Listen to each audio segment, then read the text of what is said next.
I will work day in and day out to wake up and smell the coffee. We want to return to the European Union.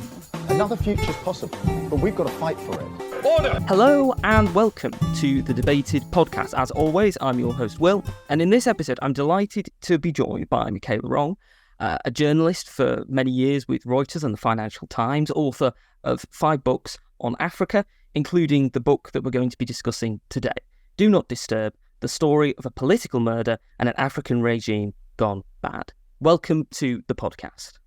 Thank you very much for having me. It's great to have you on. Now, the first question I'd like to ask is, what made you decide to write this particular book? Yes. Well, what happened was in January 2014, January the 1st, I began noticing emails doing the rounds amongst my correspondent friends, my reporter friends, who were saying amongst themselves, have you seen what's happened to Patrick? And I was like, who are you talking about? Because it turns out I've got about 3 or 4 journalist friends who are called Patrick. And I was thinking, oh God, this sounds like bad news. And it turned out that actually they were talking about Patrick Karegeya, who was Rwanda's former head of external intelligence. And who, you know, everyone on the group had known because we had all covered Rwanda post-genocide in 1994. He had quickly established himself as a very sort of smooth and charming kind of press man. He was head of external intelligence, but he was also the guy who used to hang out with the journalists, who would schmooze them, who would kind of organize presidential interviews, who'd sort of butter them up and give them the official narrative. And what had happened is he'd been strangled in a hotel room in South Africa, the Michelangelo Hotel, lured to that hotel by a businessman friend, a Rwandan businessman friend who he clearly trusted. And it looked pretty clear that it had just been a trap, an ambush set up. And what was really shocking was it was clear that this was set up by the Rwandan state. And therefore that meant that Rwanda's President Paul Kagame had basically ordered the assassination of one of his oldest friends, because Patrick Karegeya and Paul Kagame went way back. They'd known each other since they were children. They'd been to the same schools together. They had been rebels together in Uganda, joined the Rwandan Patriotic Front. So this was a very personal assassination. And I think we were all a bit stunned. And after sort of looking and reading up on what had happened, slowly, took me a while, I began to think, this is a really fascinating story and it needs to be told. And at the start, I assumed that other people were probably also thinking the same thing and had already started. And in fact, what I realized when I finally contacted his family was that nobody wanted to touch this subject with a barge pole because it was so controversial, and because writing it would basically mean taking on board this entire image that Paul Kagame, the president, has constructed of himself and of Rwanda ever since the genocide, and basically sort of knocking holes in that image. Mm-hmm. I mean, you've given a bit of insight into the kind of situation in the book, but could you give us a bit of an overview as to who Paul Kagame is and how he came to power in Rwanda? Yes, I think he's a fascinating individual. Like a lot of heads of state or driven leaders, you'll often find that they came from quite disadvantaged background. That was certainly the case. He came from an aristocratic royal family or members of the Tutsi minority in Rwanda originally. But his family, like most of the members of that royal court, were expelled from Rwanda in the late 1950s, early 1960s. And they fled into neighboring countries. A lot of them established themselves in southwest Uganda, living in refugee camps, where they were reliant on World Food Programme rationing, and were really kind of so aristocrats who had been brought low because there'd been a revolution. The Hutu revolution had taken place inside Rwanda, and the majority of Hutus had overturned the Tutsi aristocracy and seized power. And so he had a tough upbringing, and I think that has really left its mark on him. He then went on. He was a bit of a feckless youth. went on to be recruited by Yoweri Museveni in Uganda to join the National Resistance Movement, which was a guerrilla group that Yoweri Museveni set up to take on Ugandan President Milton Obote. So he learnt early on, he became a guerrilla. He was trained in intelligence work in Tanzania. And when Yoweri Museveni's NRM seized power in 1986, Kagame was one of a group of people from that community, that Banya-Rwanda community, as it was known, to get high-ranking positions in the new Ugandan army. And there, along with his friend, he was one of a group who clustered around Fred Rwigema, who was his friend. And Fred Rwigema was the most charismatic of these young Banya-Rwanda fighters. And they decided that they wanted to take the skills they had acquired, thanks to all that experience being rebels, guerrilla fighters under Yoweri Museveni, take those skills and go back home. And that meant going back to Rwanda across the border and taking with them their weapons, their training, their experience, their understanding of guerrilla warfare. And they did that in 1990. And what happened was that Fred Rwigema, who was this adored young leader, was killed on day 2 of that invasion in 1990. And Kagame then took his place. And you see this change very early on, because Kagame was a very different kettle of fish. And while he was very much respected by the people in what was then had already been called the Rwandan Patriotic Front, he was feared rather than loved. And he knew it. He knew that he wasn't anything like as popular as Fred Rwigema. And some people refer to him as an accidental president. And so he becomes this sort of key figure. For a long time, he's not officially the leading the leader of the RPF, but everyone knows that really he's running the show. And this is the movement that took power in Rwanda in 1994 after the genocide. There are widespread suspicions that it was the RPF that brought down the plane on which Juvenal Habyarimana, the Hutu president of Rwanda, was traveling, which triggered the genocide. They took power in July that year after between 500,000 and 800,000 people died. And then they began, refashioning and rebuilding the country, because the genocide was, of course, one of the most devastating events in recent African history. And the place was in ruins, and a huge proportion of the Hutu population had fled because they didn't want to be living in a country ruled by the RPF. They were terrified of this movement. So they were living in refugee camps on the outskirts. So the RPF set about rebuilding the country, luring back or sort of donor support. They needed a lot of foreign aid in the early years. And there was a sort of hardcore group of very, very intelligent RPF leaders. Patrick Karegeya was just one of them. He was the head of intelligence, but there were also a key set of generals. And what you see with the years passing is that group of RPF, sort of that elite that had come mostly from Uganda, was English-speaking. Slowly, its members begin to fall out with Kagame, and they end up being jailed or fleeing the country because they think their lives are in danger, or being assassinated. And they flee abroad, and many of them, this sort of hardcore of them, set up this opposition group known as the Rwanda National Congress. That was one of the group that Patrick Karegeya was a co-founder of.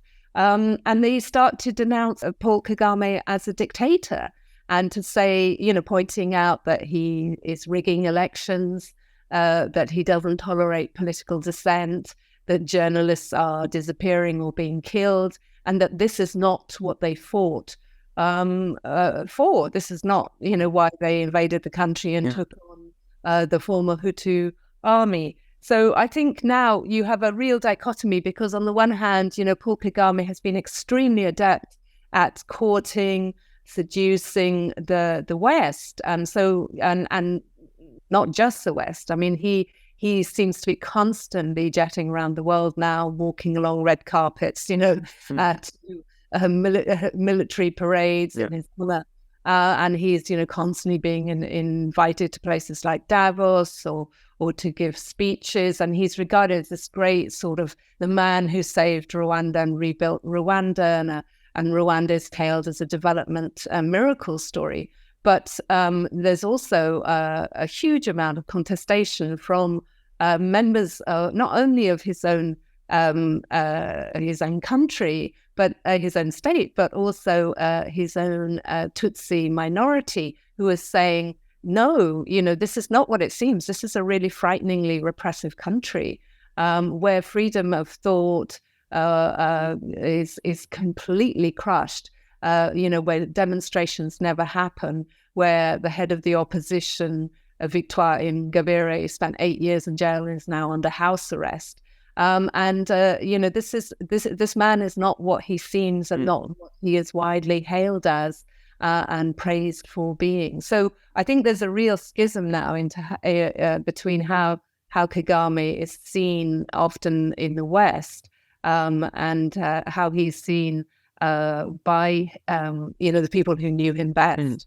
Yeah, absolutely, and of course, as part of Kagame's regime, the genocide, as you touched upon, is very much wrapped up in that. I mean, how well understood do you think the Rwandan genocide is internationally? It's certainly something that I think quite a lot of people know about, but do you think it's something that they fully understand as to what actually happened?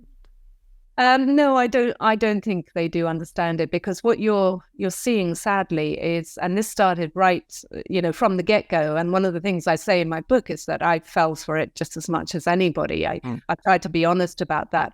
Is that you have this sort of scenario painted in which there is only one group of victims, and they are all members of the Tutsi minority. Their deaths, their massacres, these horrific massacres that undoubtedly took place. I mean, I was there and saw the traces of the massacres and saw the bodies. Those are commemorated every year on April the 6th, and there's a genocide memorial. There are many genocide memorials. And if you visit the country, you will be taken to see them. But the trouble is, it's a partial story. Firstly, one of the elements I find most disturbing is the way in which the figures are being routinely inflated. So if you look at the kind of figures for the death toll of people strictly killed during that genocide, that whole genocide chapter at the beginning in the 1990s, and what is being cited now, you see people talking not only, do they use the 1 million figure, but there are now government officials in Rwanda who routinely will talk about 2 million. And so you sort of see this sort of massive inflation of figures as though this is sort of is a special pleading, because one of the things that the Rwandan government worked out early on is that there was no better way to get the sympathy of the world and the indulgence of the world and the tolerance of maybe hardline authoritarian measures being introduced by Kagame than to constantly remind the world that it did nothing to stop the genocide taking place. So there's that element, which is this sort of inflation of figures. And then the one-sided element, which is really key, is that as the years have gone by, more and more evidence has emerged. And there was quite a lot of evidence at the start, but a lot of the donors, the diplomats, didn't really want to focus upon it, because the emphasis was on, we have to rebuild this country. This is a government we can work with, a new government, let's work with them. But the evidence that has emerged now of atrocities and massacres committed by Kagame's RPF after it invaded in 1990 and before the plane came down in 1994, there's more and more memoirs and testimony from Hutu survivors about the deaths and the massacres carried out by the RPF. And then also we know from the reports drawn up by American investigator Robert Gersony that there were mass killings by the RPF taking place, almost immediately after the RPF seized power in Kigali, inside Rwanda. And then there's been absolutely damning testimony that the RPF, when it chased down the members of the Hutu army and Hutu extremists who were responsible for the genocide, it crossed the border so in support of a rebel movement called the AFDL. It hunted them down in the forests of Congo. There were 617 separate incidents. And when we say incidents, what we mean is massacres. The UN has investigated these incidents in great depth. There's absolutely no doubt. And people believe, it's absolutely, certain that tens of thousands of people died in those incidents. It's quite likely that hundreds of thousands of people were killed. And nobody ever talks about these dead. And when they are talked about, for example, the Congolese gynecologist Denis Mukwege is constantly harping on about these deaths and these massacres, because there's been absolutely no follow through in terms of trials or official inquiries. It's just people just want to forget about this. Whereas, we see endless sort of emphasis on bringing to book the people who committed the genocide, the last sort of genocidaires who are still in hiding abroad. The UN just recently arrested somebody in Cape Town, a former police officer with huge amounts of blood on his hands, by the sound of it. So it's a very partial history. It's a history in which only one side of the equation is ever being held to account and being lambasted in public, and the other player, because the other player now holds power in Rwanda, gets off scot-free. How much do you think France's role in the events surrounding the genocide is recognised? Because there is a clear debate over France's involvement just before the genocide started, isn't there? Yeah, well, I mean, France had a long tradition, as did the US, and the UK, of supporting certain favoured strongmen during the Cold War in particular. And one of its favoured strongmen was Mobutu in Zaire, and another one was Juvenal Habyarimana in Rwanda. So when his regime came under attack by the RPF, France, very much sort of saw its role as saving the regime, propping it up militarily, and so we know that the French were in there training the army, and that meant that these militias, the Interahamwe, who were sort of extracurricular offshoot of the army, were also benefiting from French training. And all of that came under a microscope after Kagame's rebel group took over. And for a long time, the French position, was, we regard these people as rebel usurpers. And there was even an attempt to arrest Kagame one time when he was traveling through Paris. And the French had also played a rather mischievous role in that they were so loyal to their client state that they had helped, as the government in Kigali fell apart and the RPF marched across the country, they'd helped to evacuate some of the worst criminals responsible. These were high-ranking people in the Habyarimana regime who had committed who had sort of been responsible for sending out orders to the people who committed the genocide. So France had played a really fairly disgraceful role, and for a long time the French were in denial about that, and there was very bad relations with the RPF, and this really culminated in the moment where an investigating magistrate decided to issue arrest warrants against key members of the RPF and accused them of bringing down Juvenal Habyarimana's plane. And so that really was a sort of low point in relations. But what we've seen in recent years is that at a certain point, and this already had happened under Nicolas Sarkozy, the president, and Nicolas Sarkozy, that there was a determination to sort of turn things around, admit that France had sort of, done wrong in Rwanda, and that, its record was a pretty shameful one.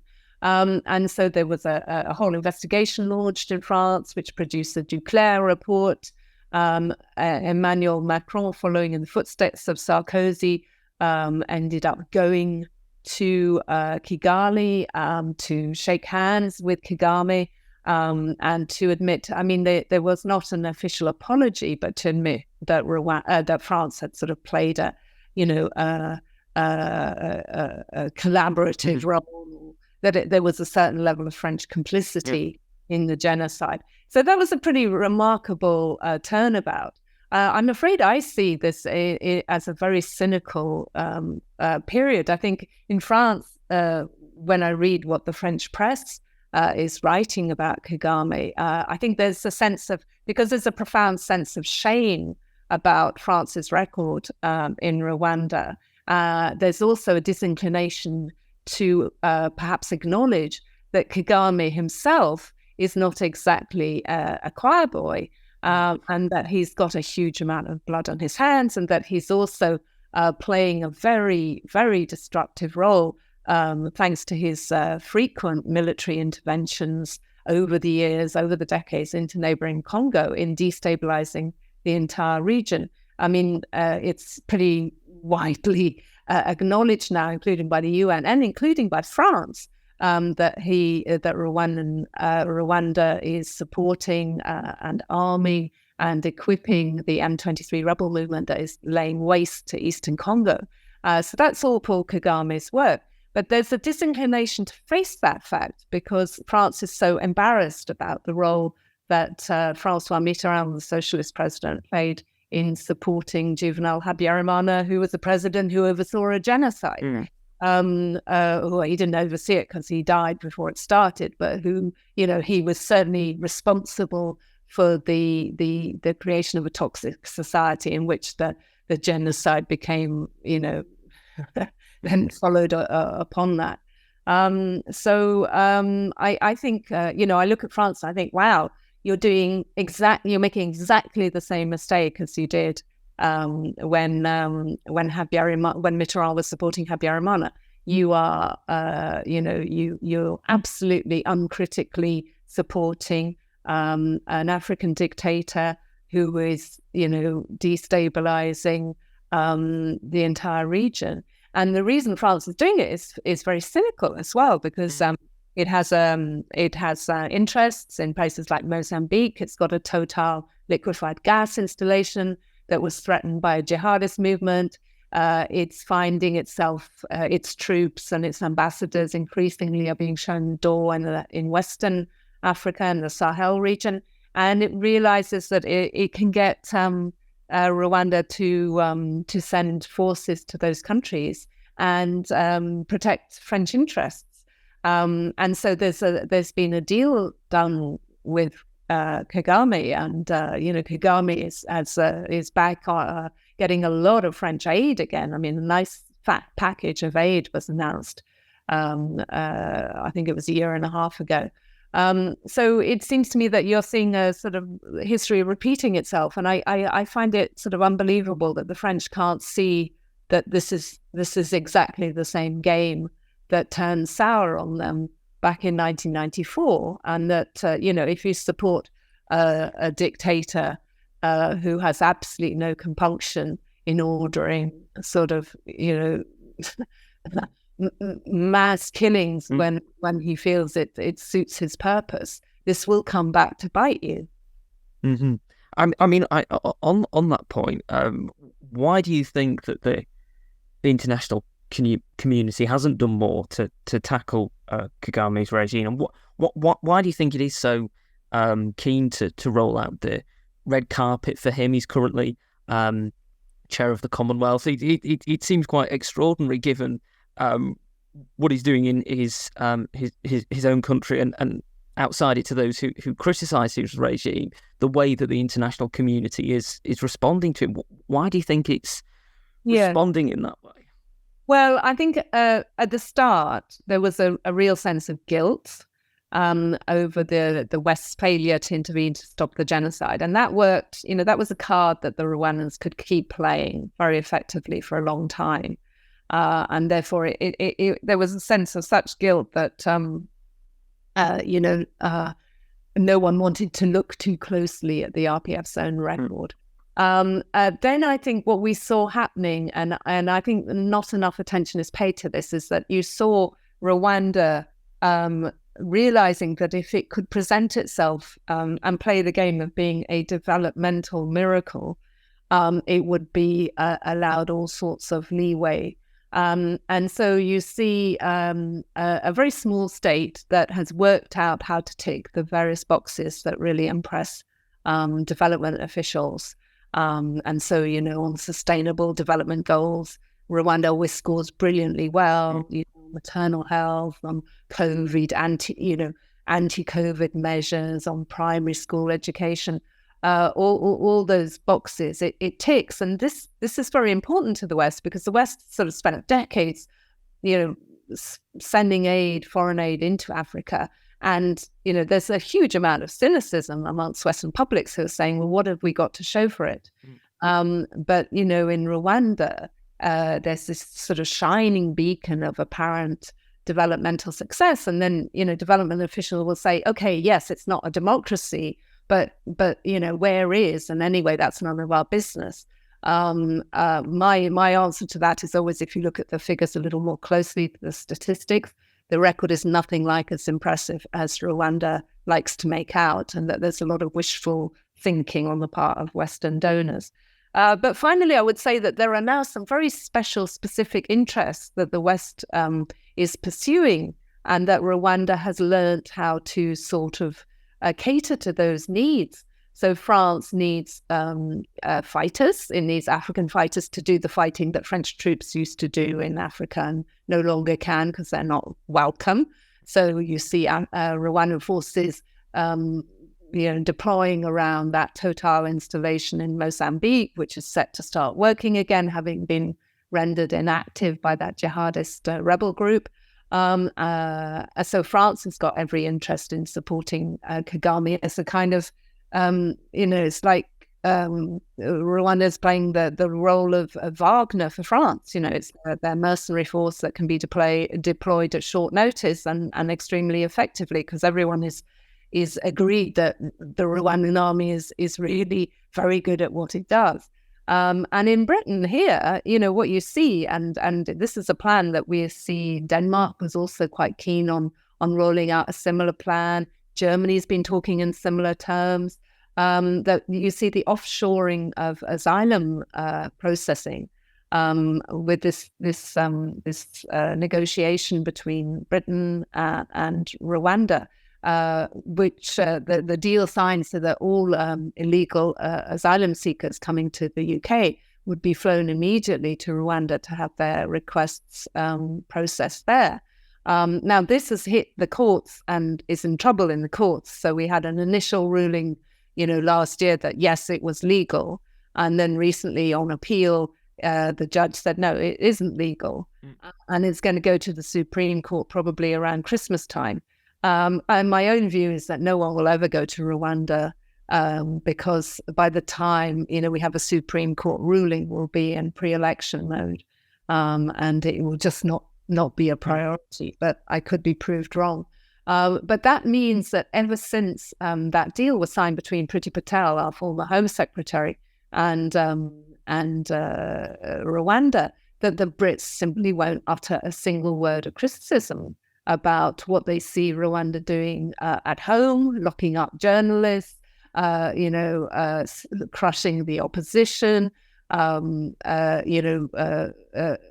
kidnapping and staging kangaroo court trials of people like Paul Rusesabagina, the hotelier, and also, Rwanda's intervention in Congo and in support of the M23. The British government simply won't say a word about that. ever since Priti Patel signed the deal, because of course that will be very embarrassing to criticize Kagame just at the time where Suella Braverman, the new Home Secretary, has been telling everyone what a safe place and what a wonderful place it is to send asylum seekers. So basically, by signing that deal, the UK has censored itself.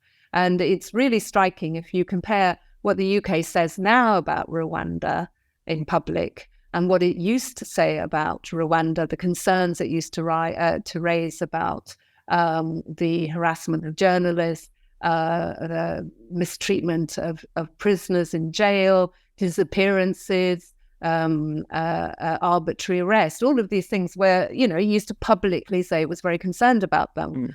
Now it won't say a word. And it's really striking that the UK's position, if you compare it to the US, which is very vocal on all these issues, I mean, they're now speaking a completely different language. And I think it's just really sad to see the way in which a right-wing government here in the UK has basically nobbled itself because it was so desperate to get rid of illegal immigrants. Mm-hmm. Do you think that part of the way that the government is able to make the justification of Rwanda being a safe country for asylum seekers is the genocide? Because it's certainly something that I've seen mentioned by some Conservative MPs. Do you think that they're taking on the similar sort of language that perhaps Kagame's regime has used in regards to the genocide and using it as a way to, you can't criticise the Rwandan government because of that? Well, yes, absolutely. It's what the Rwandans have always done, which is whenever you criticize, and Kagame does this always when he is criticized in public, he will literally say to people, who are you to criticize our human rights record? Where were you when my people were being massacred in the streets? Checkpoints and cut down with machetes. The problem is, as we all know, two wrongs don't make a right. So the fact that the international community did not really behave as well as we would have liked it done during the genocide does not mean that Kagame should be allowed to get away with what is basically an appalling human rights record, both at home and abroad in his neighbouring countries. Mm-hmm. Just broadening out to Africa as a continent, why do you think that both politicians and the public often think of Africa in only monolithic terms, that there are so many people outside of Africa who seem to confuse Africa as a continent with the diverse and varied nations that make it up? Because, Africa is clearly an incredibly diverse continent. Rwanda is very different from Egypt, from Morocco, from Uganda, etc. Why do you think there's that willingness to try and lump all of Africa together by both some politicians and some members of the public? Yeah, I mean, I as somebody who has spent nearly 30 years now writing about Africa and traveling around Africa, I'm constantly stunned by how different the various countries, 54 countries, how diverse they are, how different their histories are, their cultural traditions, their social issues.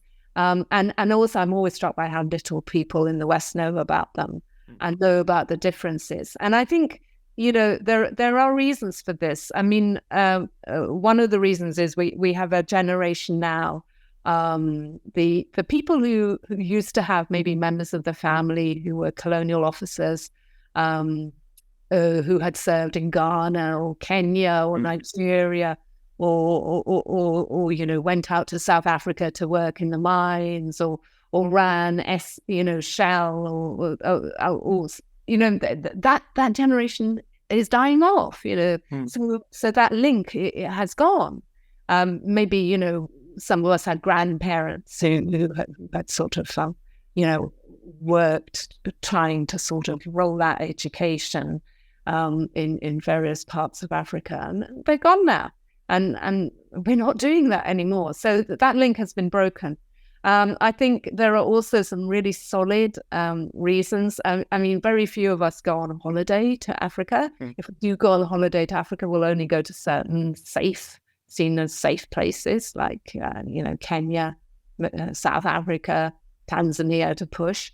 So, there's not that sort of, I went there on holiday and therefore I know where it is. And I know it's different, that Kenya's different from Tanzania and that both of them are different from Uganda. That kind of knowledge isn't there.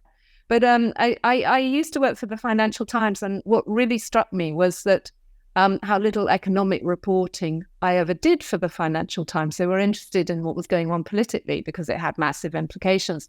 But the reason, I very rarely wrote an economic story out of Africa, and it was because, economically, financially, Africa was completely irrelevant most of the time. The African continent still only accounts for 3% of world trade, which is absolutely tiny. And so, there's not that need to know about Africa because it's going to impact on all of us. Africa will impact on all of us, and not because of world trade, but because of, probably because of climate change and the migrant issue.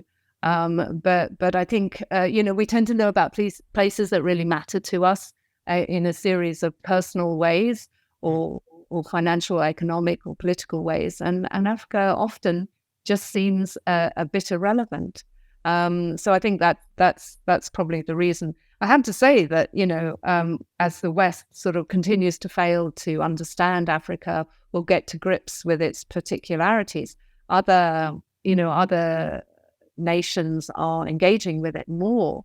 And, what you're seeing is a sort of stage in which the US, the UK, and even France, are no longer big players in the way they used to be in Africa. And what you're seeing instead is, China's a very big player, Russia's sniffing around now, Turkey, Lebanon, United Arab Emirates.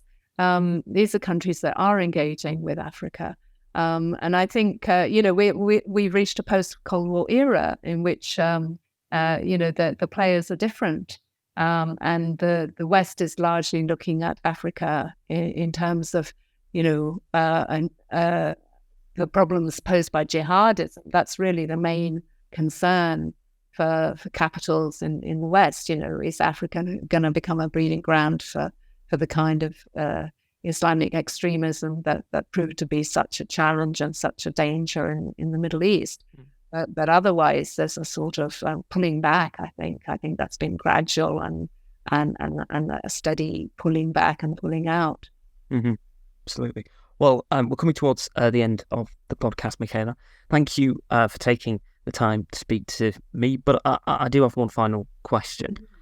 In regards to the book, what do you hope people, when they have finished reading it, will take away from it? What do you hope that you will most be able to impress upon anybody who's either reading the book or has just finished the book?